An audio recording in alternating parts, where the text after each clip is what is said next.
Let us pause in life's pleasures and count its many tears, while we all sup sorrow with the poor. There's a song that will linger forever in our ears. Oh, hard times come again no more.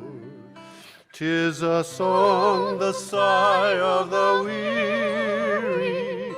Hard times come again no more. Many days you have lingered around my cabin door. Oh, hard times come again no more.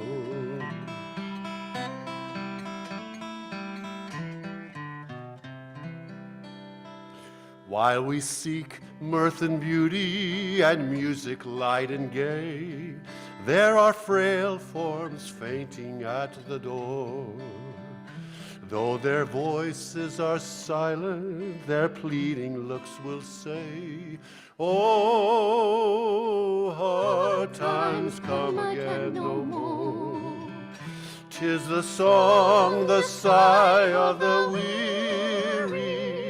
Hard times come again no more. Many days you have lingered around my cabin door. Oh, hard times come again no more.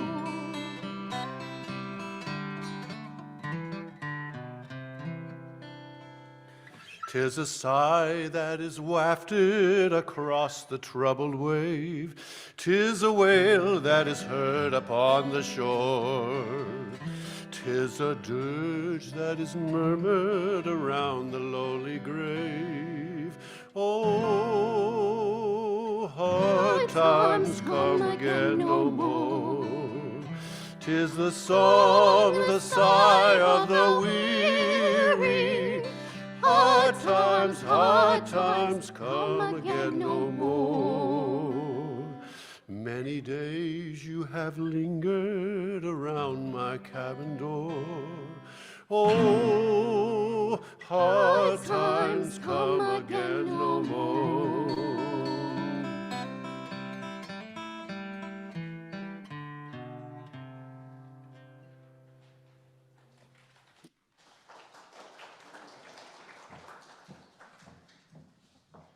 Good morning.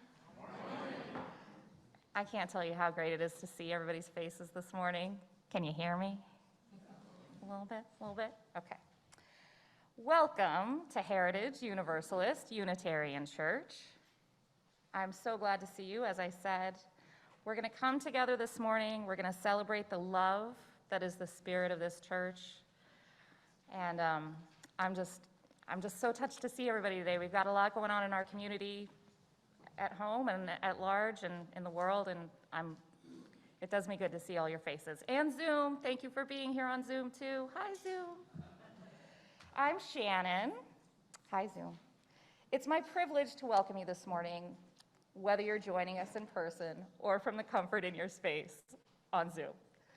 You are in for a treat because today we have Jaime Castle returning to the pulpit to share a follow-up to a reflection that she shared with us in 2019.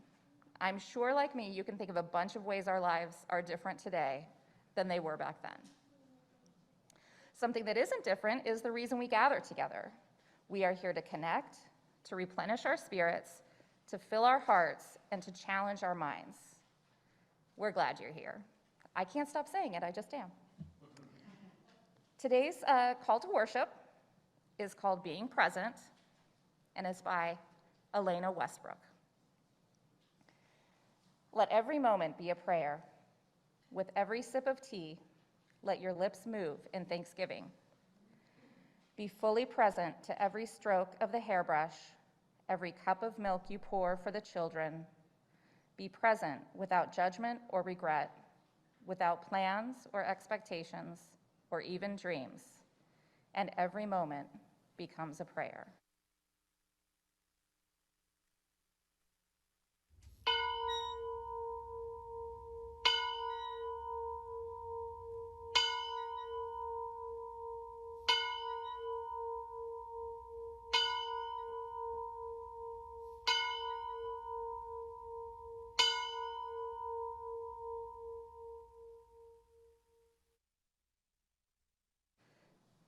Thank you to William for filling in for Finnegan today. We appreciate you stepping in at the last minute. And now we're going to do our covenant. Should we stand for that? Let's stand for that.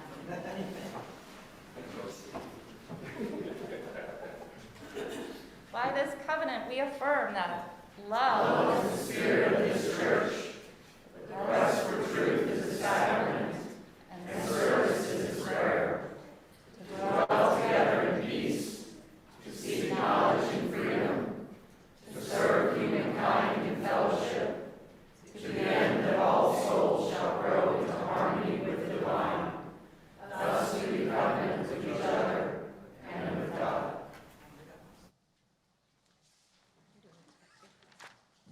I'm back. Now we're going to do, I'm going to read a piece for the meditation. It's by Michael R. LeDuc, and it's called, May We Look with Gratitude Upon This Day. May we look with gratitude upon this day for the beauty of the world, for the first radiance of dawn, and the last smoldering glow of sunset. Let us be thankful for physical joys, for hills to climb and hard work to do, for music that lifts our hearts in one breath, for the hand clasp of a friend, and for the gracious loveliness of children who remind us of the wonders of life. May we be appreciative above all, for the concern and love of those around us, for the exceeding bliss of the touch of the holy, which suddenly awakens our drowsy souls to the blessed awareness of the divine within us and within others. For all of this, and for the countless other blessings present in our lives, let us be grateful. Amen.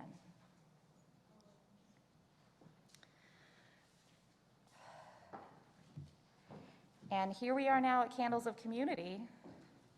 It's a sacred and long-cherished ritual here at Heritage when we share the joys and sorrows in our lives. We recently reintroduced personally sharing your joys and sorrows, which we will continue today. So now we're going to open the chat to give our Zoom community members time to share theirs, and I'll share the ones submitted via email and written in this book this morning. Then we will hear from those in the sanctuary. If those in the sanctuary could line up on either side and wait for Jamie to give you the signal to come up and share what's on your heart, then she will light the candle for you. And now Jamie will light one final candle for those joys and sorrows that are still too tender to be spoken aloud.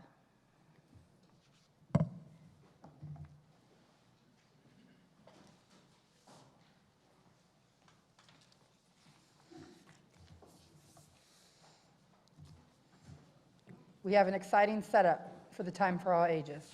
Be prepared, okay? All right, so one of the things we're talking about today in worship is about finding joy in the everyday things.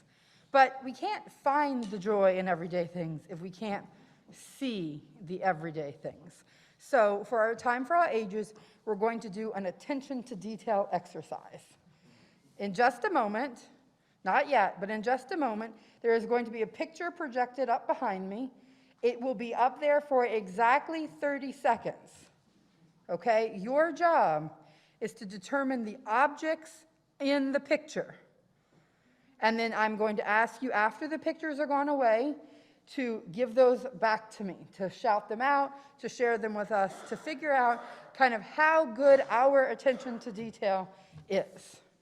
Activities like this, incidentally, are both for kids and adults, are considered one of the best and funnest ways for us to learn how to increase our attention to detail. So if you would like to have more activities like this, I'm happy to share with you other ways that you can have some increased attention to detail. So it's a tray. You're going to see a tray for 30 seconds. Okay, is everyone ready to see the tray? All right, here we go. 30 seconds.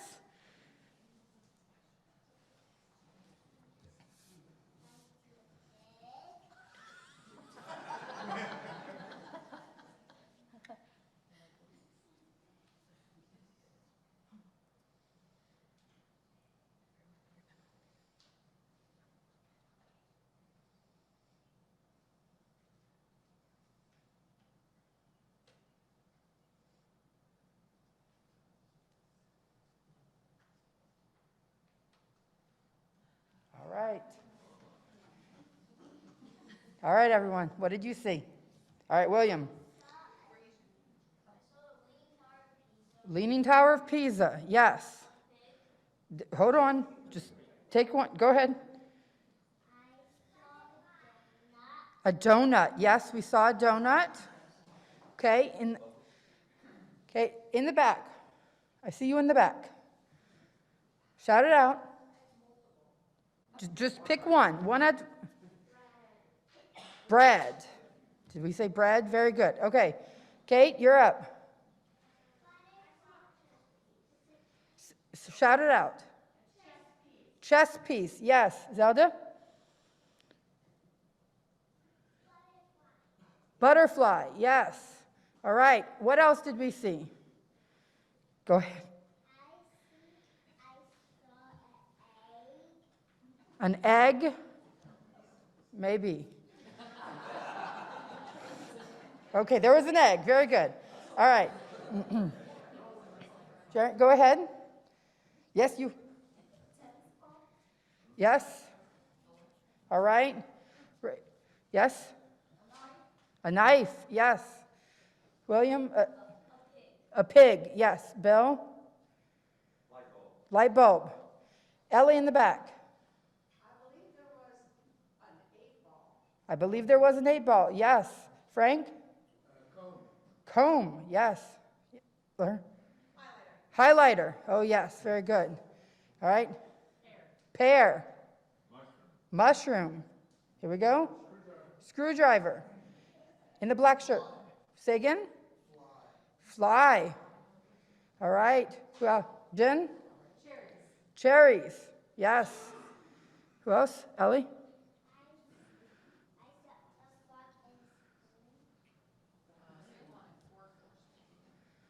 Fork or spoon. Yeah, okay, very good. Yes.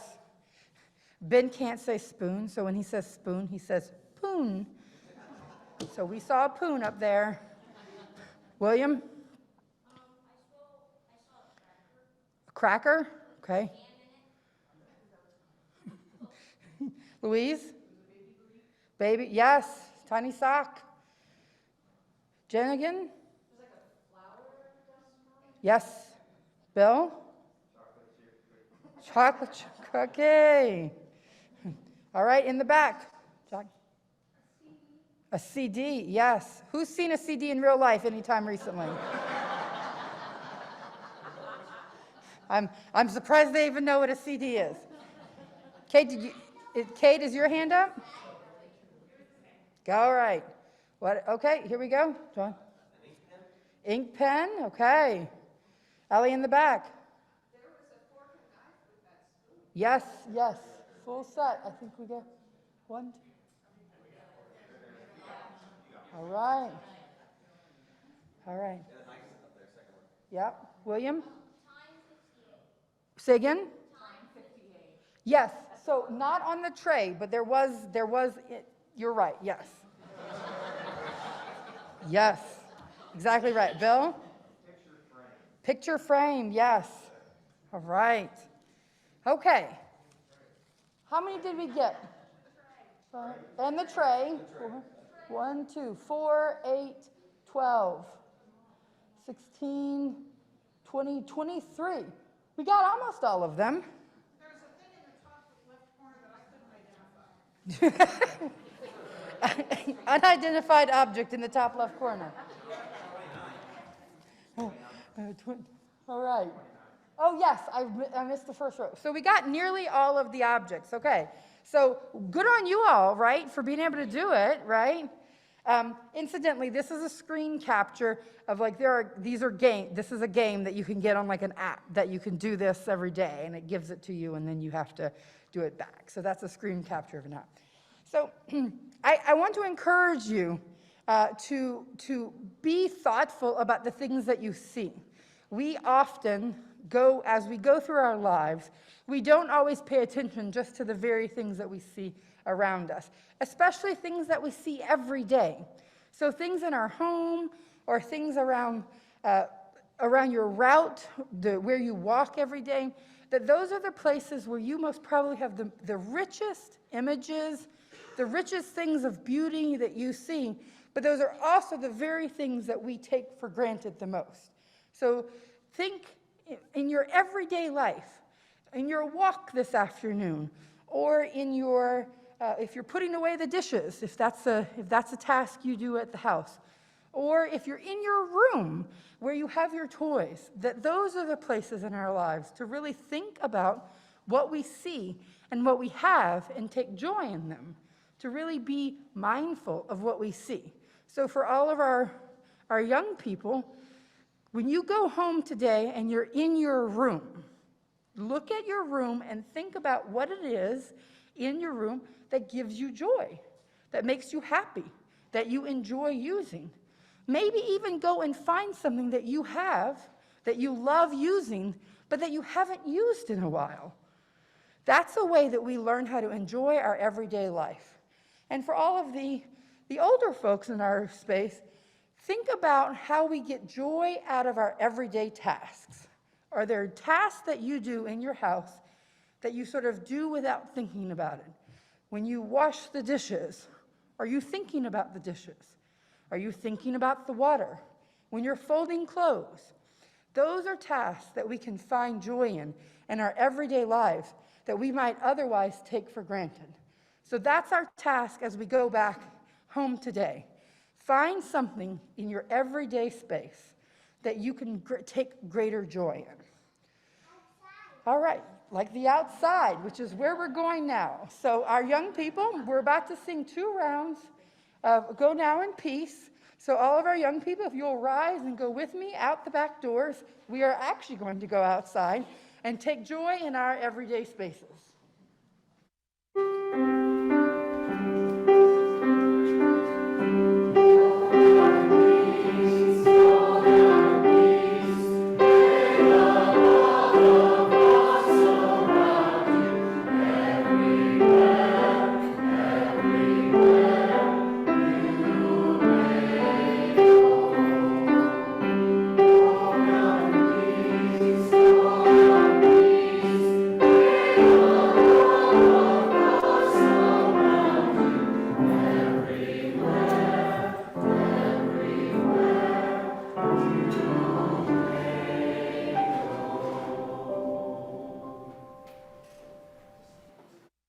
Hello. If you don't know me, my name is Jaime Castle, and I have been attending Heritage since late 2009. I was very active in the religious education program here and then served on the board of trustees and as board president from 2018 to 2019. On July 21st, 2019, I gave a sermon, a remark on the unremarkable and the pursuit of happiness. I shared a glimpse then of my childhood, how I was one of 5 children, and how my life growing up in the little neighborhood of Green Hills was a safe little bubble. Riding my bike throughout the neighborhood to the Creamy Whip, and trekking through the creek, coming home to dinner on the table prepared by my mom, and my dad there resting with his feet up. My childhood was uneventful, seemingly boring even. I went to college and was told to write about what I knew. I drew a blank. I didn't have anything exciting to write about, and I found myself resentful. It wasn't until years later that I realized that uneventful and boring were actually privilege. My childhood was happy and safe. No trauma, no loss, no pain. It was unremarkable in many ways, but it is important to remark how fortunate I was. Today's service revisits in many ways the first. Both begin with a simple quote from Kurt Vonnegut Jr. in the Order of Service saying, "Enjoy the little things in life, because one day you'll look back and realize they were the big things." Many of the songs today go back to that time. Les Tacey and I sang "Hard Times Come Again No More," and John Salmon and I sang "A Life That's Good." I wanted to revisit that service because although at the time it was lighthearted, wholesome, an easy summer service, what came after it, these last years, make it serve as almost a warning. not to take for granted a single solitary thing. We sang "Hard Times Come Again No More," not having a single clue that a global pandemic was coming.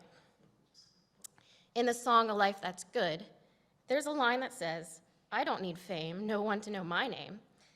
I had not a clue then that 4 months later, I would be running a candidate for the United States House of Representatives. I wrote a poem for that 2019 service, a tribute to things that bring happiness. Shannon will read that again for us today.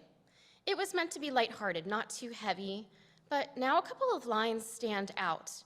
I remember writing the "breathing without difficulty" line, pointing out that that is one everyday thing that maybe we take for granted. At the time, I was thinking about how miserable you get when you have a cold and how happy you feel when you can finally breathe again. I couldn't have thought about that being such a bigger deal, of being thankful for being able to breathe freely, not having to wear a face mask everywhere, or not having to go to the ICU to get hooked up to a ventilator to breathe. The poem mentions that happiness is believing that you are capable of great strength in hard times, yet never having your strength tested. I have had my strength tested. We have had our strength tested. We still today are having our strength tested. Here I would like to pause as we transition to our sharing our abundance. But first, I'm going to bring up Reverend Bill to introduce that topic and to talk a little bit more.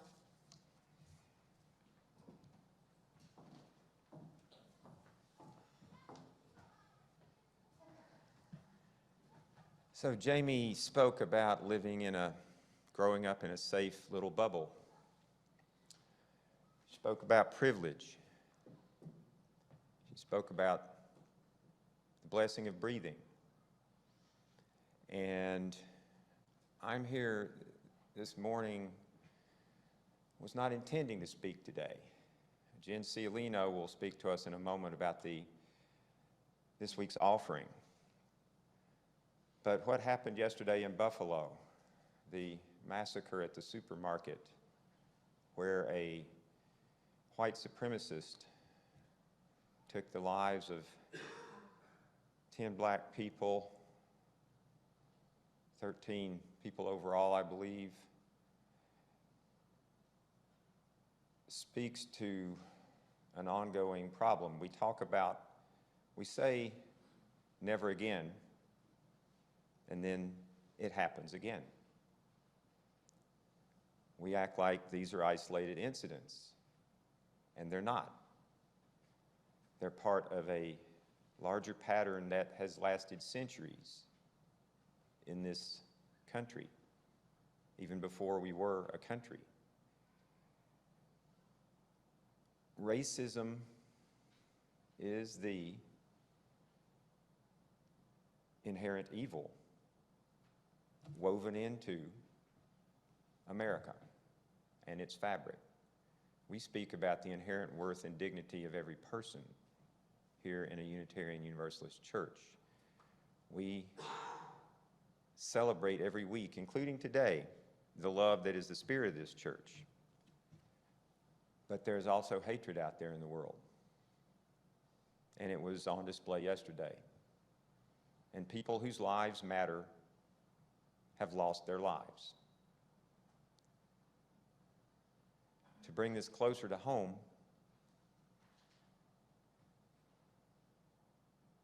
this coming week, Diversity Day for Turpin High School will happen in this building. It will happen in this building because our school board doesn't want it to happen in that building, right over there. Yesterday's massacre was perpetrated by a racist, hate-filled 18-year-old white male who is the same age as many of the students who will be learning in Diversity Day this week. And I just want us to consider how such exposure, such teaching, such awareness raising of the experience of others in our young people might prevent such future horrors. Now to tell us about today's outreach offering is church member Jen Cialino.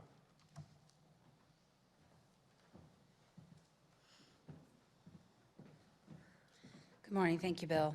For those who don't know me, I'm Jen Cialino. I am a member here at Heritage. I'm also the mother of 3 biracial students in the Forest Hill School District, one of whom is a student at Turpin.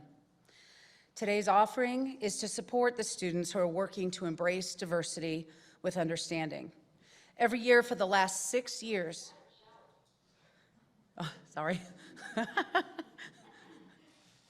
Every year for the last 6 years, student leaders at Turpin have organized a Racial Diversity Day event. This event is an opportunity to learn about the history and culture of racial minorities. The event typically includes guest speakers and other learning activities. It's an optional event that has been open to juniors and seniors and requires parent permission to participate. This year is different. The Forest Hill School Board has 4 new members this year out of 5 seats. The 4 ran together as 4 for Forest Hills. Their platform was anti-mask, but more crucially, was a platform of anti-critical race theory, or CRT. After their victory, they were interviewed on Fox News and held up nationally as a symbol and template of how to stop the, quote, indoctrination of children through critical race theory. We, of course, know that CRT is a college-level study of how the history of slavery and racism still has remnants in many of our formal and informal systems today. What I see is that they are really against the work of anti-racism. So they canceled Diversity Day, banning the use of school funds or school resources. But those amazing student leaders organizing the event rallied, and the community is coming together to help them. They will have an alternate event, as Bill mentioned, right here at Heritage. Today's offering is for their GoFundMe fundraiser. The funds are being used to purchase t-shirts for all of the students at Turpin and Anderson High Schools to wear on May 18th, the day of the event. It will also fund stickers for the younger children in the school district to wear. My home is one of a couple dozen sticker distribution homes in the community. And it will help fund other costs of the event. Any leftover funds will be directed to the charity or charities of choice of these amazing student leaders. I encourage you today to help these students see how our community supports their efforts and how we can come together with these emerging leaders in our own commitment to anti-racism.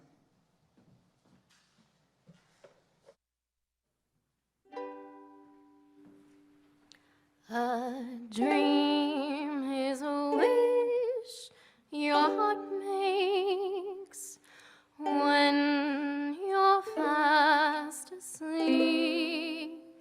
In dreams you will lose your heartache. Whatever you wish for, you keep. Have faith in your dreams, and someday your rainbow will come smiling through. No matter how your heart is grieving, if you keep on believing, the dream that you wish will come true.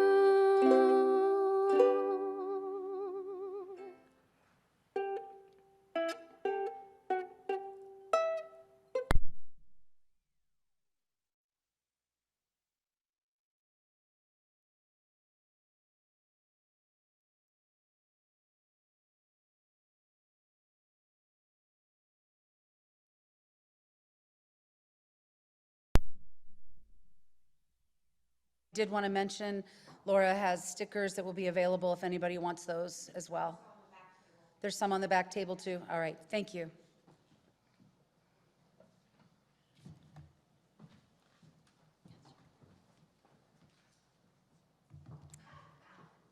Thank you, Jamie, for that song. Thank you, Jen, for your words and your passion. Thank you to this community for coming together for these students.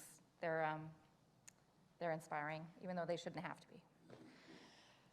Okay, I'm now going to read the poem that Jamie referred to earlier that she wrote in the summer of 2019.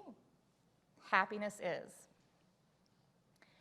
Happiness is a good family, good friends, bubbles, bluebirds, a violin song, a wind chime song, having enough to share, breathing without difficulty, a good night's sleep, getting a quick reply, getting a reply that you were hoping for, the first spring flowers, the first autumn bonfire, boot season, flip-flop season, Beethoven's Ode to Joy, Outcast's Hey Ya, freshly picked anything, freshly baked anything, no homework, no housework, finding shoes that are both comfortable and pretty, finding shoes easily when it's time to go, a full tank of gas, a full bobbin, exciting days that you've been looking forward to, days that you have nothing to do that you've been looking forward to, your favorite beverage at the perfect temperature, your favorite temperature day, farts that don't smell, laughter, cuddling up to your fur baby, cuddling up to a good book, believing that you are capable of great strength in hard times, never having your strength tested. Things I haven't mentioned but you are thinking of, things you haven't even thought of yet.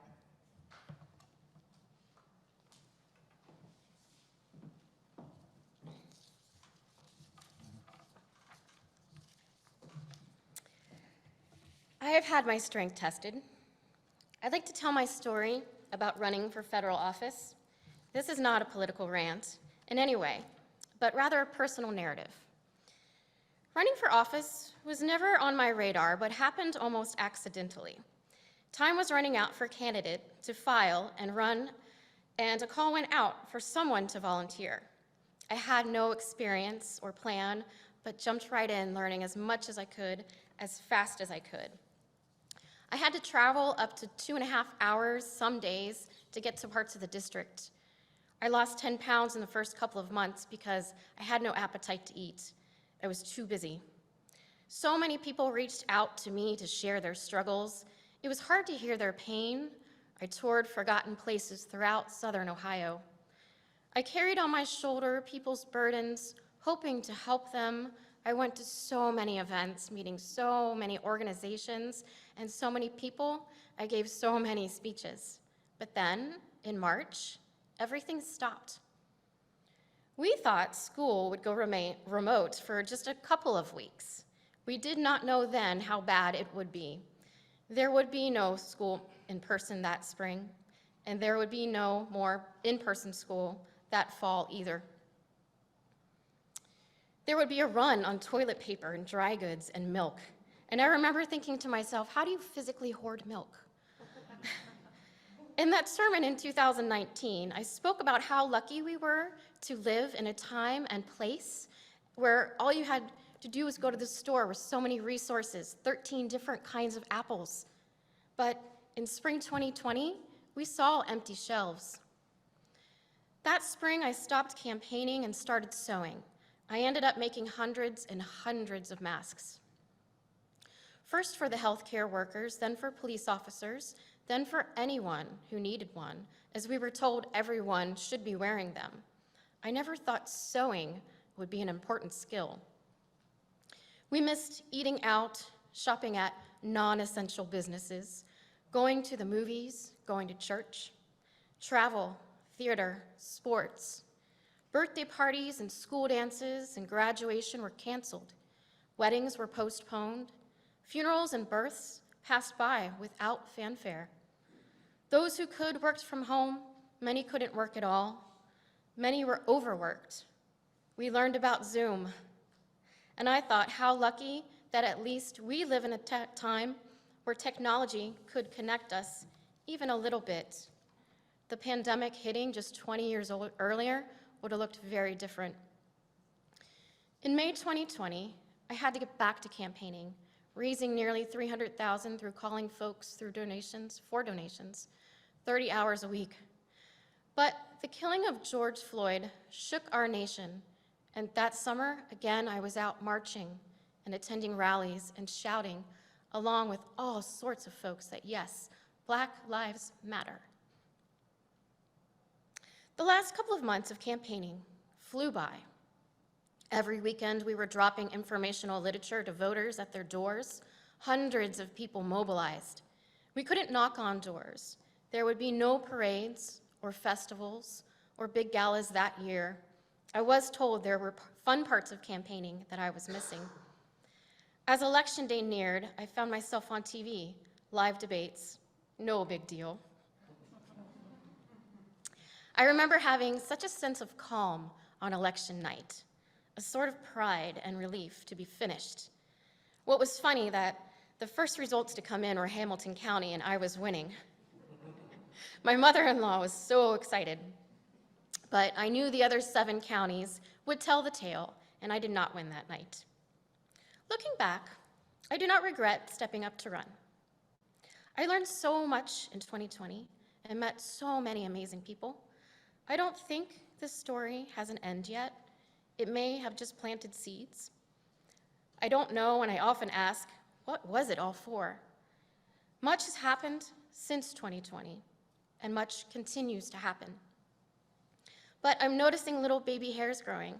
You see, I had lost a lot of hair from stress, so these little fluffs, they're a sign of healing, of rejuvenation. I learned that I am capable of great strength in hard times. We are capable of great strength in hard times. These are hard times. As we navigate these times, please recognize all around you there is happiness to be found in the everyday. Let the everyday joy sustain you. There are little things waiting to be noticed. It is my sincere hope that today we can take a collective deep breath to really feel it down to our core, to exhale the past, pause and reset, and inhale a new day. Let us find rejuvenation down to the cellular level so that we can take on what is next. Let us enjoy the little things in life, because one day you'll look back and realize they were the big things. I'd like to thank everyone who made this service possible today. And thank you for being here in person or on Zoom. And we're going to close it with John and I singing A Life That's Good, which is what we closed with last time. But then, after that, I invite you to sing with us Blue Boat Home. And this was a favorite song of Connie Booth, who was a Heritage Church matriarch. She asked us to sing this at her living wake, and we lost her to cancer in 2019. She was so good at recognizing joy in the world and in others.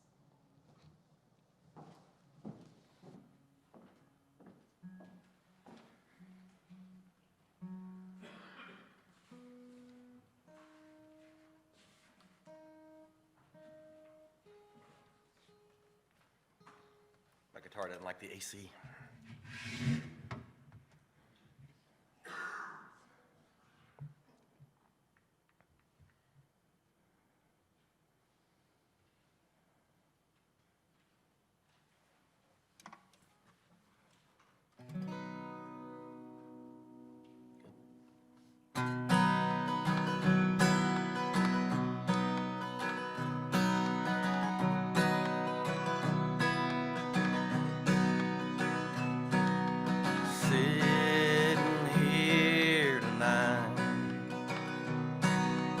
By the firelight, it reminds me I already have more than I should. I don't need fame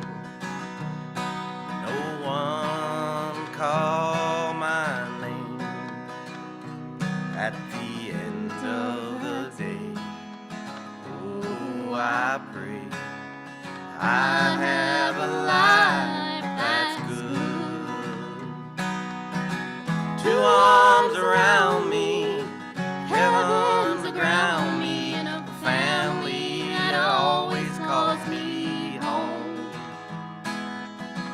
4 wheels to get there, enough love to share, and a sweet, sweet, sweet song. At the end of the day, Lord, I pray I have a life that's good. Sometimes I'm hard on me when dreams don't come easy. I wanna look back and say I did all that I could, and at the end of the day, oh, I pray I have a life that's good. 2 arms around me, heaven to ground me, and a family that always calls me home. 4 wheels to get there, enough love to share, and a sweet, sweet, sweet song. At the end of the day, oh, I pray I have a life that's good. At the end of the day, oh, I pray I have a life that's good.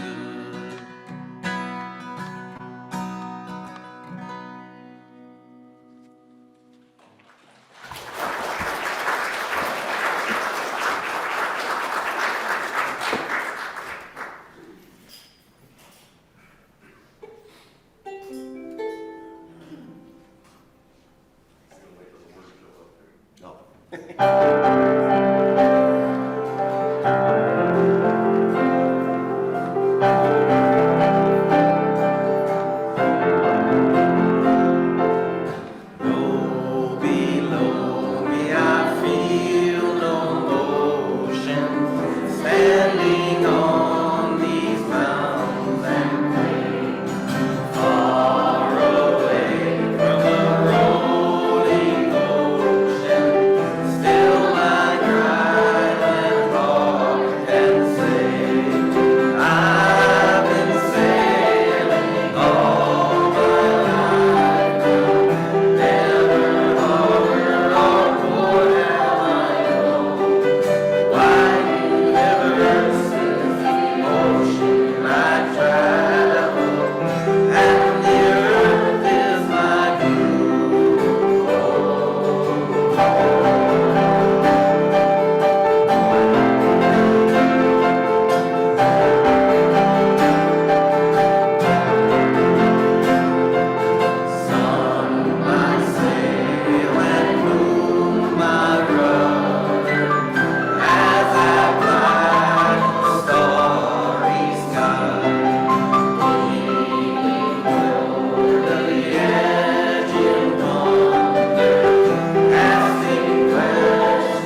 If you are here in the sanctuary, I invite you to stay present, embody your spirit, and join hands around the sanctuary for our traditional heritage benediction.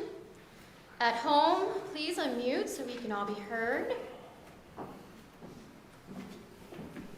Which side of the piano? Either one. Have cold one.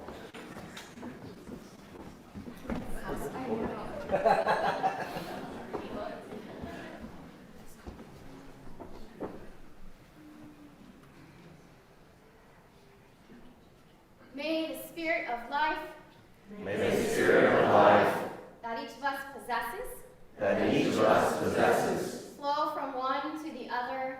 flow from one to the other. May it stay with us May it stay with us and bring us peace and harmony and bring us peace and harmony until we meet again. until we meet again. Amen. We are having